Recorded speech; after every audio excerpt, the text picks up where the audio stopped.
When I was in first year university, yes, it's a night for nostalgia, I was a very serious student of theater.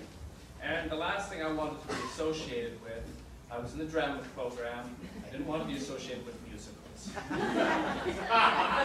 Nevertheless, when I heard that my college, Victoria, was producing a production, a funny thing happened on the way to the forum. I auditioned because, well, I auditioned for everything. And I'm sure it was a terrible audition because I remember being very nervous and very embarrassed until the musical director said she'd like some time alone with me. And in 5 minutes, she relaxed me, made me laugh, flattered me, said that I was musical, and at least calmed me down enough to get the part of hysterical.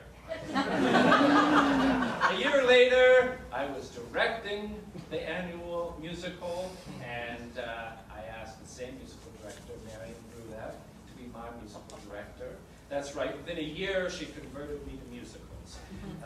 She purveyed my affection for Brecht Weill and opened up the whole genre to me. And I cast my friend Bob Martin in that production, my friend Lisa Lambert, but she didn't have a song. And so, not knowing what I know now about intellectual property rights, we just put some lyrics together with one of Marian's old melodies and wrote a song for Lisa to sing. I think that was the first song that Lisa and I ever wrote that was performed publicly in any case.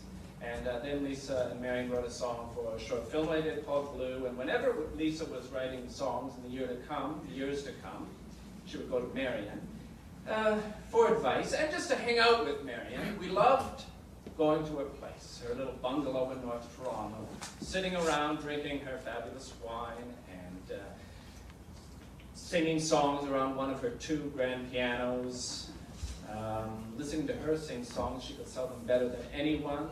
Her songs from Spring Thaw and from her own musical. Oh yes, she wrote a Broadway musical, the first Canadian to write a successful, or at least a Broadway musical. It was a successful one actually, the most successful before Something Rockin' in Denmark, I think, the one we just heard.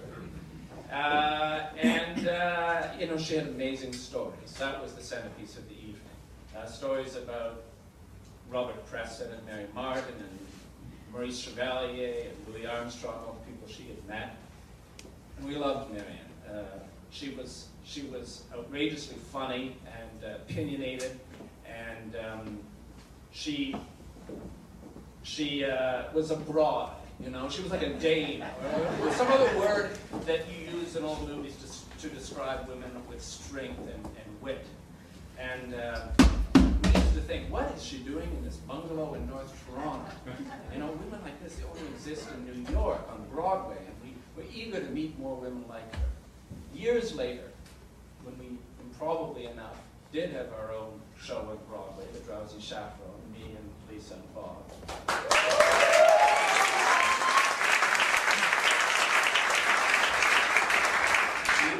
We found out then that those women don't exist in New York either. Marian was a breed unto herself.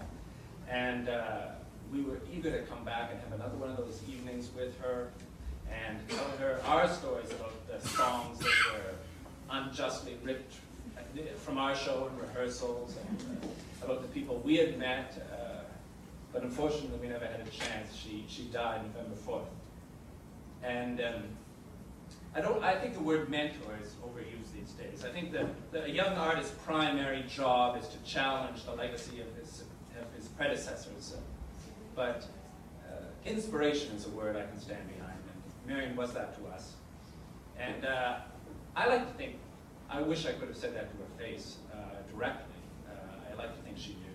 And I like to think that she also knew that our absence in the last year was primarily her fault. I don't think we would have been in New York if it wasn't for her. And I also know that she had, for someone with an amazing proficiency with words, she was also skeptical of the ability of words to convey honest emotions without the assistance of music in any case. And that's what the song you're about to hear is about. It's from her show, Baker Street. Don't worry, I'm not going to sing it. Didn't give me that much confidence. The introduction was unjustly removed by Hal Prince, the director of the show, as she used to tell me often. But the song that remains is charming and elegant, and if it's okay with Elodie, I'd like to dedicate it to Marian. Thank you. Last night I did a few snippets of, and one complete song from Baker Street. I think I'll try and do another song from Baker Street.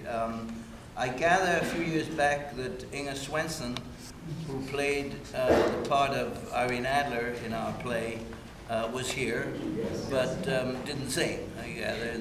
But the song or at least one of the songs she sang in the show was this.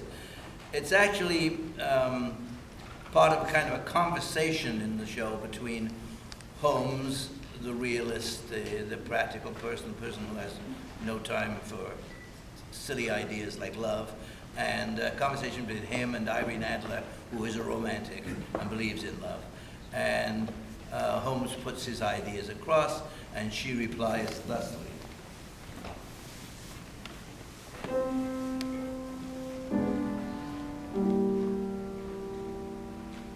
Finding words for spring is no easy thing.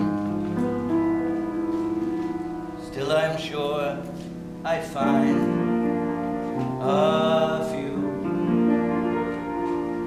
What words would be right to describe the night? Somehow I would find them too. How can one explain love's sweet splendor?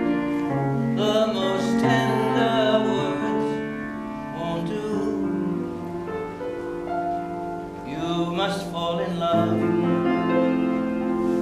then you'll find that love will explain itself to you.